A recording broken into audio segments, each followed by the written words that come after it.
away.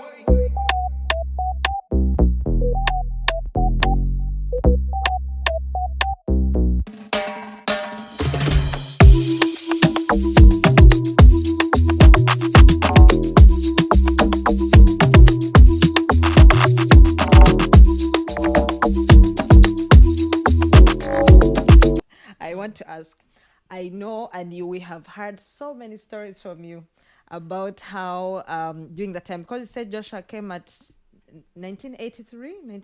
Yes. I know in between there's some political instability in the country, and probably also during the time when you were studying. Can you tell us a little bit about this? Because I know many students, I would say men and women, but I would also say women are affected mostly, studying, building a career in a country which is facing a lot of instability. How did you manage to navigate it? Now, by the time I completed HSC in 1979, the war from Tanzania had started. I quickly got back home to Fort Potro. The war intensified. The bombings and so on, they were approaching Kampala. We were home. My dad kept on the radio all the time, and he would brief us of what is happening until when they used to call them guerrillas. The guerrillas, they entered the country, and then they reached every part of the country, and the other soldiers of Obote had to run away, but we were so scared. I remember one evening we were home, we would all collect in one room, and we had family friends who had shifted from town to our village, and the whole house was full. You know, you could not go to town. We were all so scared. So one evening we had gunshots, and that was my first time to hear gunshots, and they were so close, so near. All of us went and hid. I remember my little sister Winnie, she said, I want to go to the toilet. After she had that big gunshot, and we're so scared. And then there was a relative who was in the army. He came to check on us. He said, are you okay? So everything is fine. No one will touch you. But it was a scaring moment. And we were so scared. We were all home. And then we thought peace had come. Now the Tanzanian soldiers were roving all over the place. Then they started telling us they wanted girls, they wanted things, good things, the watches, radios. Did they come home? Now one day they did come. My dad had people working on a fence around the house. So a soldier came with a gun, and they had killed a man, a big man in Fort Potro. So it was scaring, and we could not go anywhere. And we were mostly girls at home, and Dad told us not to go anywhere. We should keep at home and in the house, not even being in the compound. So we kept in the house. The soldier came. When he came, Dad was working on the fence with the workers. So he went to talk to him. So he told him, I'm told there are girls here. My dad said, no, there are no girls. He said, no. He walked and went towards one of the entrances to the fence, and it was locked. He got so annoyed. He said, I can shoot you people. How do you close everything? What are you hiding in here? We're so scared, and we're all under the bed, hiding. So my dad had to sweet talk him, and he was moving close with him, talking to him. Then finally he went away. He said, next time, don't close your gates and don't hide people. So he went away, and we're very scared. It was also a scaring moment. Yeah. So we were like prisoners in our homes.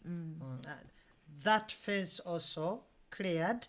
Life went back to normal, and that's when I went to Nyakasura. Yeah. And the Then- other war found you in Kampala. Then there came the 1986 war, when President Museveni entered Kampala. That war, we used to hear about it, that it's coming, they are coming, they have now reached Masaka, they've reached where, but the situation in Kampala became tense. I used to teach in Kibuli. I would drive to Kivuli, teach. Immediately after teaching, come back home to find my children. And my husband had gone to do his master's. I think he was in a course in UK, so he was not home. Also, it was just you and the kids. Pardon? It was just you and the kids at home. It was me and the kids and my brother-in-law Andrew, who was in Makerere, and then I had also another brother-in-law David, was working. So on the fateful day, the soldiers entered Kampala, and these were soldiers who had overthrown the current government of Obote. Now they entered Kampala. Meanwhile, Museveni soldiers were in Masaka. Now we had the soldiers mutiny, the mutiny of soldiers in Kampala, Bombo, and those areas, and then they chased away those who were loyal to the president, and the president had run away.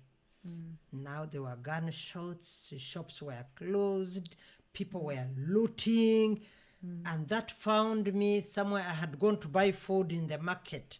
I had gone with my brother-in-law. So we had to drive back. All the roads were full of soldiers. Taxis had gone. People were walking. The situation was really worrying. It was tense. But finally we got home. When we got home, I found my sister Margaret. She used to work at Uganda Railways. She came running, walking all the way from town to our home, which was some bit of a distance. She came on foot until she got home. That was the nearest place she thought she could go to. And then I had another sister, Brown, Rose, and another sister, Patience. So they were all home. And we were there. You were in the center of town. In the same house in the center of town. And my brother-in-law who was in Makerere, Andrew, also came home that morning. So we're all in there, and we closed the door. The gunshots began. People were running past our home. We used to live in apartments. Bugolobi? No, in Nakivu Road, in flats. So they were running, going to Makerere Kivulu. And then we would see people in Makerere Kivulu peeping, wanting to come to town to loot. Then the looting started. We were scared. Now people came, soldiers started driving into our compound. They first went to our neighbors' home. They looted everything. They carried whatever they had, and we could see them through the windows. Now we said, what will happen at night? Then in the evening, at around 7, they came to our door. They started hitting the door. Fungua, fungua. Patience wanted to jump through the window. Margaret was under the bed. We had a neighbor's daughter who ran to our place, was also under the bed. Oh my God. And my children were sleeping. I kept, pacing along the corridor, going to the bedroom, checking on them, coming back. It was a scaring moment. Now my brother-in-law said, you know what?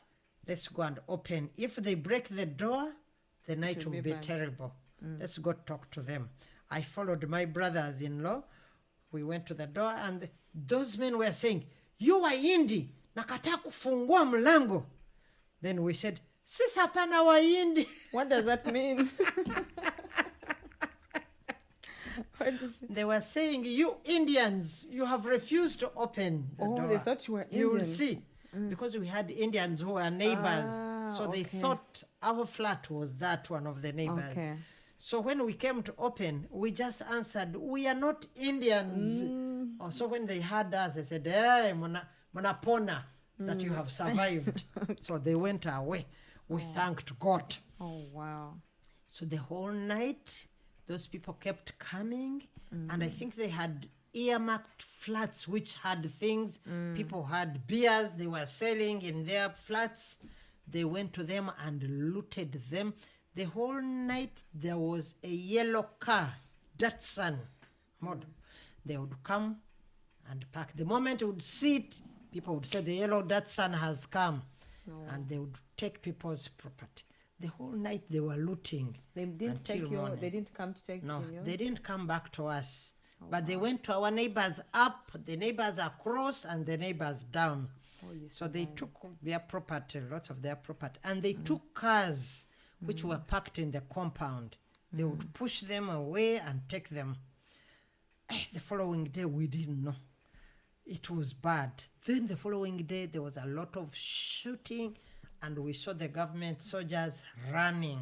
Then when they were running, then in Kivulu, we could see some funny people who had guns. And they would be moving from house to house, outside shooting, and you'd hear the big guns, the bazookas. That moment. Everything had come to a standstill. Life had stopped. No school, no what. You know, those who were in school stayed there. So for a whole week, those people came. Then we realized those were the Museveni group, the NRA. They had entered Kampala.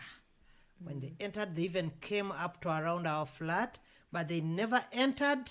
They would hide outside, continue shooting. They would move and move through town until when they chased away all the government soldiers.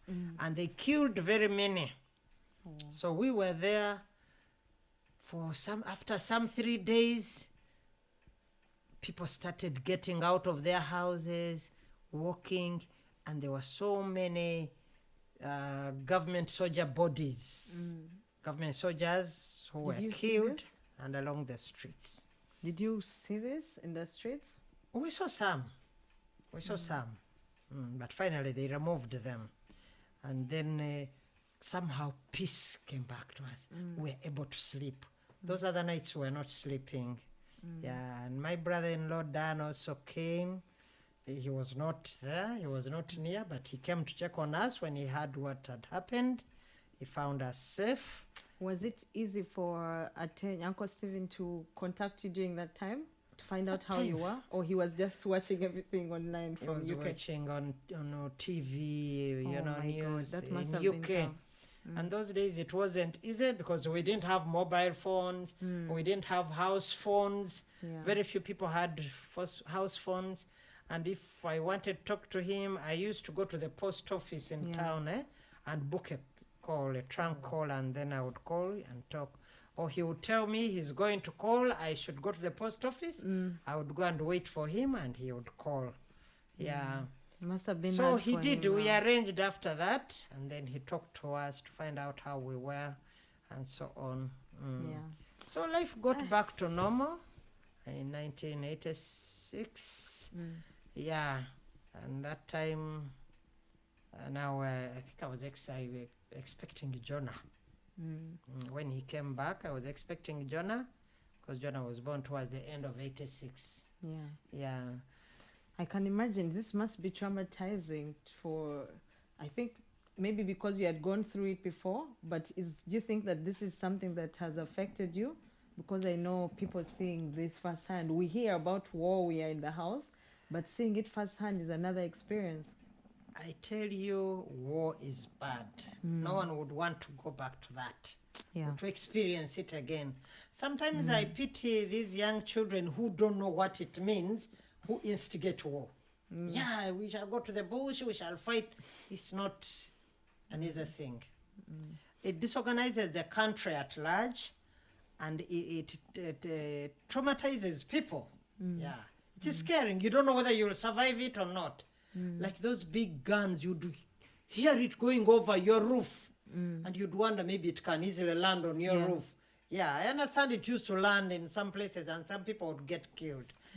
So it is so scaring and traumatizing.